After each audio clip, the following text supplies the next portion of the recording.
కడప జిల్లా సీకేదిన్నె మండలం పరిధిలో వైసీపీ నేత జగన్ ప్రభుత్వంలో సలహాదారుగా పనిచేసిన సజ్జల రామకృష్ణారెడ్డి కుటుంబ సభ్యుల ఎస్టేట్లోని ఆక్రమిత భూములను ప్రభుత్వం స్వాధీనం చేసుకుంది.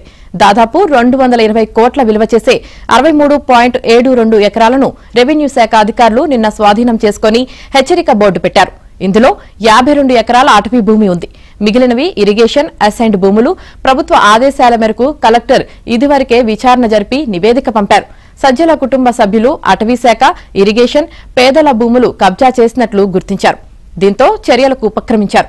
సర్వే నెంబర్ 1629లో ఆక్రమణలో ఉన్న 52.42 ఎకరాలను స్వాధీనం చేసుకోవాలని జిల్లా ఫారెస్ట్ అధికారిని కడప జిల్లా కలెక్టర్ చెరుకూరి శ్రీధర్ ఆదేశించారు.